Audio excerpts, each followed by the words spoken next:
There's a detail in Noodlephant that is one of my absolute favorites, and it tends to get overlooked, and it is the formula that the fish's daughter is writing as they're all building the Phantastic Noodler. And it looks like a bunch of pretty, generic math stuff, but it's a real formula, and I wanted to explain it because it's real and it's not hard to understand, and I think you can all probably use it to develop your own variation of the noodler and understand how it works. So I'm gonna show it to you and draw it at the same time. I'm going to break down all the different parts to you. So the first part we have that I want to describe is this thing that kind of looks like an Easter egg that has, you can kind of pop open in the middle. And this is a variable, and it's called theta. And so this is like an x, but instead of just being a bucket for a number, theta tends to stand in for an angle of something. So when we look at the formula that the fish's daughter is writing, you're going to notice two Easter egg kind of things, two thetas on either side of the formula. And one has an I next to it, and the other one has a little O next to it. And those stand for input and output. So the formula has a few other letters. There are two X's, and there's one X that has a CR next to it, a little CR, and there's another X that has a B next to it. So these X's are both variables, and they talk about two different parts of the machine. So if we take another look at this machine, there are two major parts that spin in the machine. There's this part, that's the crank, where you crank the noodles or crank the raw materials through the machine. That's where you crank like the pillows in initially. And then there's this other part that spins, and that's the bottle. So if you think about those letters, CR and B, CR stands for crank, B stands for bottle, and the X's stand for the circumference of those two things. All right, so let's plug some numbers into this formula. And if you think about the circumference of the crank, so that's how big it is around. I'm just trying to draw like the crank with a little bike pedal on it, and here's the bottle over here.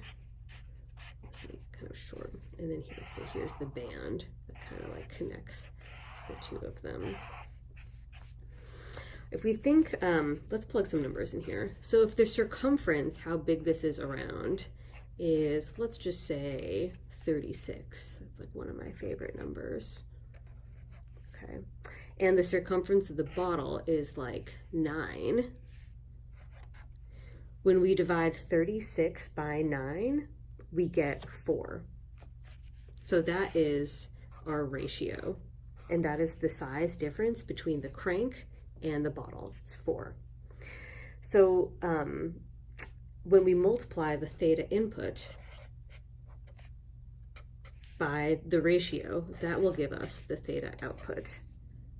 So if the tapir turns the crank once, for example, 1 times 4 equals your theta output, which is 4. So that makes a lot of pasta, right? If you only have to crank it once and then this bottle spins 4 times, that's it's good for you, right? Less work that you have to do.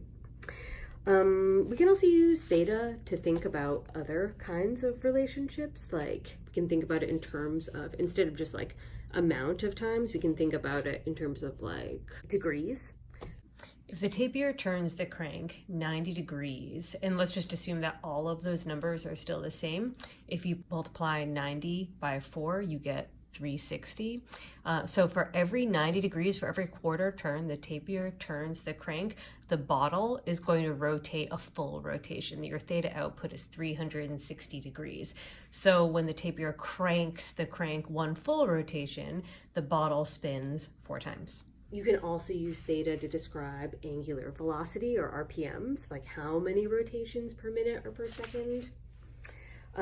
So basically what this is teaching you is that when you change the ratio, you change the relationship between the theta input and the theta output.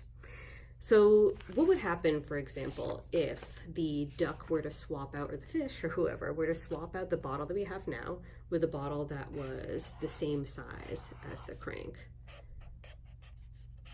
the ratio would stay the same. So for every one time you turn the crank, the bottle would turn one time. So they would turn at equal rates.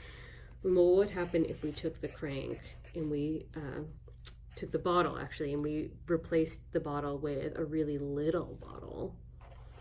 So then it would turn much faster, right? It would really be like cranking out those noodles because we'd be changing the ratio.